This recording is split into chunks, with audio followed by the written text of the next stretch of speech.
दोस्तों, पिछले वीडियो में हमने देखा कि ईश्वर क्या होता है, ईश्वर का स्वरूप क्या होता है और ये ईश्वर हमें योग मार्ग में कैसी सहायता करते हैं।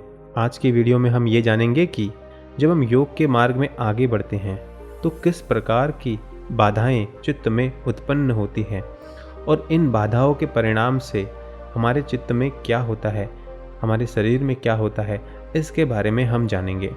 दोस्तों, वीडियो शुरू करने से पहले आप लोगों से अनुरोध है कि इस चैनल को सब्सक्राइब कर लो ताकि पतंजलि योगा सूत्रा की पूरी सीरीज आप तक पहुंचे। सूत्र संख्या 30। व्याधि, स्त्यान, संशय, प्रमाद, आलस्य, अविरति, भ्रांति, दर्शन, अलभ्य भूमिकत्व, चित्त विक्षेपाते अंतरायः। अर्थात व्याधि यानी कि रोग, सत्यता यानी मानसिक जड़ता, संयम, प्रमाद, आलस्य, अवृत्ति अर्थात विषयों के प्रति आसक्ति, भ्रांति दर्शन यानी मिथ्या ज्ञान, अलभ भूमिकत्व यानी समाधि का न मिलना, अनवस्थित्व समाधि में चित्त की चंचलता, ये 9 चित्त में विक्षेप उत्पन्न करते हैं। ये चित्त विघ्न हैं। साधन काल में साधक के सामने 9 प्रकार के विघ्न उत्पन्न होते हैं जिससे साधना में अवरोध पैदा होता है। ये विघ्न चित्त के विक्षेप ही हैं। इनसे चित्त चलायमान होकर ध्येय मार्ग से हट जाता है, अर्थात साधना का क्रम बंद हो जाता है। आइए एक एक विक्षेप को समझते हैं। सबसे पहले है व्याधि यानी रोग। यदि साधक रोग से पीड़ित है तो वह न तो योगाभ्यास के लिए बैठ सकता है और न ही उसका मन स्थिर हो सकता है योगाभ्यास में। अंततः महर्षि कहते हैं कि सबसे पहले व्याधि को दूर करना चाहिए, अपने शरीर को स्वस्थ रखना चाहिए। इसके लिए भिन्न भिन्न प्रकार के आसन करने चाहिए, प्राणायाम करने चाहिए, जिससे हमारा पेट, हमारा गला, हमारा मस्तिष्क, हमारा नाक, हमारे शरीर के अंदर जितनी भी गंदगी है वह सब साफ हो जाए। उसके बाद ही हमें योगाभ्यास के लिए आगे बढ़ना चाहिए। दूसरा, सत्यान यानी मानसिक जड़ता। इच्छा होने पर भी योगाभ्यास न करना, अनुशासन का पालन न करना, और योग तो अनुशासन का पालन करना ही है, ये सब मानसिक जड़ताएं हैं। तीसरा है संशय। योग मार्ग के प्रति शंका पैदा होना। जो सत्य है, प्रत्यक्ष है, फिर भी उसे अस्वीकार करना, कुछ न कुछ बहाना बनाना, कुछ न कुछ तर्क करना, ये सब संशय है। चौथा है प्रमाद। मन के स्तर पर योग न करने की इच्छा को प्रमाद कहते हैं। आलस्य। शरीर के स्तर पर भारीपन होने के कारण योग न करने को आलस्य कहते हैं। यम नियम में आलस्य दिखाना। अविरति मतलब जो भोग के प्रति आसक्ति है वह छूटती नहीं और वैराग्य नहीं होता। 7वां, भ्रांति दर्शन। विपरीत ज्ञान, उल्टा ज्ञान, मिथ्या ज्ञान। योग मार्ग पर चलने के लिए बताए गए साधनों एवं उनके लाभ में मिथ्या ज्ञान होना। 8वां, अलब्ध भूमिकत्व। योग के किसी भी स्तर को न प्राप्त करना, योग आरंभ करके बाद में छोड़ देना। 9वां, अनावस्थित्व। योग की उच्चतम अवस्था समाधि को प्राप्त करने के बाद भी चित्त स्थिर न होना, एक जगह पे न ठहरना, समाधि का टूट जाना अनावस्थित्व कहलाता है। सूत्र संख्या 31। दुख दौर मनुष्यांग में जयत्व, श्वास प्रश्वासा विक्षेप सभुवः। अर्थात दुख, दौर मनुष्य, अंग में जयत्व, श्वास और प्रश्वास, ये 5 विघ्न विक्षोभों के साथ साथ होने वाले हैं। पिछले सूत्र में महर्षि पतंजलि ने योग मार्ग में 9 प्रकार की बाधा बताई। इन 9 प्रकार की बाधाओं के साथ कुछ उनके बुरे परिणाम उत्पन्न होते हैं जो स्वयं साधक के लिए बाधा बन जाते हैं। आइए उन्हें एक एक समझते हैं। सबसे पहले है दुख।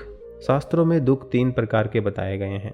आध्यात्मिक दुख, काम, क्रोध, लोभ, मोह, राग, द्वेष, अभिनिवेश, इच्छा, असत्य, चोरी, हिंसा, परिग्रह, अब्रह्मचर्य आदि मानसिक परितापों एवं शरीर जन्य व्याधियों से जो मनुष्य दुख प्राप्त होता है वह आध्यात्मिक दुख कहलाता है। आदि भौतिक दुख, हिंसक पशु कीटों जैसे शेर, व्याध, सर्प आदि जीवों से जो दुख प्राप्त होता है वह अधिभौतिक दुख कहलाता है। अधिदैविक दुख, प्राकृतिक आपदा के रूप में जैसे अतिवृष्टि से, बिजली गिरने से, सूखा पड़ने से, बाढ़ आने से, जंगलों में अपने आप आग लगने से आंधी तूफान आने से मनुष्य को जो दुख पहुंचता है उसे आधिदैविक दुख कहते हैं। अंतः साधक को आध्यात्मिक दुखों से सर्वथा बचना चाहिए और उसके साथ साथ अधिभौतिक दुख से बचने के लिए यथासंभव प्रयास करना चाहिए। दूसरा है दौर मनुष्य। जब कोई व्यक्ति इच्छा करता है और जब उसकी पूर्ति नहीं होती तो उसके मन में एक शोक पैदा होता है, एक कसर रह जाती है, जिसे योग दर्शन में दौर मनुष्य कहते हैं। यह शोक मन में निराशा की भावना, अकर्मण्यता और योग साधना के अनुष्ठान के प्रति अरुचि पैदा करता है।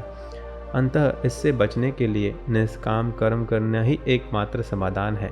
निष्काम होना कोई साधारण बात नहीं है, यह एक उच्च कोटि की समझ है जो धीरे धीरे योग मार्ग पर बढ़कर स्वाध्याय करके, साधु संगत करके, भजन कीर्तन करके आती है। तीसरा है अंग में जयत्व। असंयमी जीवन शैली, आहार, भोग वासनाओं में अत्यधिक लिपने के कारण व्यक्ति के अंगों में एक कंपन उत्पन्न होने लगता है जो उसे असहज करता है। यह योग मार्ग में बहुत बड़ी बाधा है। जब कोई व्यक्ति गलत संग में पड़कर नशा आदि करने का आदी हो जाता है तो जब उसे इच्छा होने पर वह नशा नहीं मिलता तो उसके शरीर में हरारत होने लगती है। अचानक से सब कुछ बुरा लगने लगता है और केवल एक इच्छा पूर्ति करने के लिए दिमाग सोचने लगता है। यदि इच्छा पूर्ति में थोड़ी सी भी संभावना दिखाई देती है तो वह उसके लिए कुछ भी करने के लिए तैयार रहता है और कोई भी कीमत, यहाँ तक कि अपना सील, सम्मान, धन, पद चुकाने को तैयार हो जाता है। यह स्थिति व्यक्ति को मूड बना देती है और विवेक को नष्ट कर देती है। इस प्रकार अंगों में कंपन व्यक्ति को योग मार्ग पे आरूढ़ नहीं होने देते। चौथा है श्वास प्रश्वास। श्वास लेने में और छोड़ने में व्यक्ति को अनियमित एवं अनियंत्रित गति भी एक विक्षेप है जो 9 प्रकार के बाधाओं के साथ यह मानसिक स्थिति में किसी भी कारण से ठवरा न होकर चंचलता है जो इसका सीधा प्रभाव हमारे प्राणों पर डालती है। हमारे प्राण एक अनियमित गति की ओर ले जाती है। यह स्थिति व्यक्ति को योग में बाधा डालती है क्योंकि योग केवल एकाग्र एवं निरुद्ध अवस्था में ही संभव होता है। इस प्रकार दुख, दौर मनुष्य, अंग में जयत्व और श्वासों की अनियंत्रितता से बाधाओं के होने से ही उत्पन्न होने लग जाते हैं और निरोध करने योग्य है। सूत्र संख्या 32। तत्प्रतिषेधार्थम एक तत्व अभ्यासः, अर्थात उन विक्षेपों को दूर करने के लिए एक तत्व का अभ्यास करना चाहिए। पिछले 2 सूत्रों में हमने जिन विघ्न और बाधाओं के बारे में हमने बात किया था, पतंजलि उनको दूर करने के लिए एक तत्व का अभ्यास करने के लिए कहते हैं, यानी कि ईश्वर शरणागति। यदि ईश्वर शरणागति पूर्ण विश्वास के साथ हो तो ईश्वर स्वयं उसका हाथ थाम लेते हैं। अपने को असहाय मानकर यदि ईश्वर के प्रति पुनः श्रद्धा के साथ छोड़ दिया जाए तो ईश्वर स्वयं सर्व दुखों का नाश करते हैं। ऐसा कईयों के साथ हुआ है। यदि अभ्यास ही आवश्यक हो तो ओम का उच्चारण करना चाहिए। इस ध्वनि की तरंगों से भीतर परिवर्तन होता है जिससे सभी बाधाएं दूर हो जाती है। शरीर के भीतर एक विद्युत प्रवाह चलता है। जब उसमें रुकावट आती है तो बीमारी है। इस विद्युत प्रवाह ओम की ध्वनि से ठीक किया जा सकता है तथा मनुष्य स्वस्थ हो जाता है। इसके उच्चारण से वाचा सिद्धि होती है। इससे काम भावना शांत होती है तथा चित्त शांत होता है। योग साधक को इस स्थिति में इस एक तत्व ओम का अभ्यास करना चाहिए। इससे ये उपद्रव्य शांत हो जाते हैं। ये उपद्रव अशांत चित्त के लक्षण मात्र है। दोस्तों, आज का वीडियो यहीं ख़त्म करते हैं। अगले वीडियो में हम ये बात करेंगे कि मन को शांत करने के लिए किस किस प्रकार उपाय करने चाहिए, वह हम देखेंगे। तो अगर आपने हमारे चैनल को सब्सक्राइब नहीं किया है तो अभी कर लें। धन्यवाद।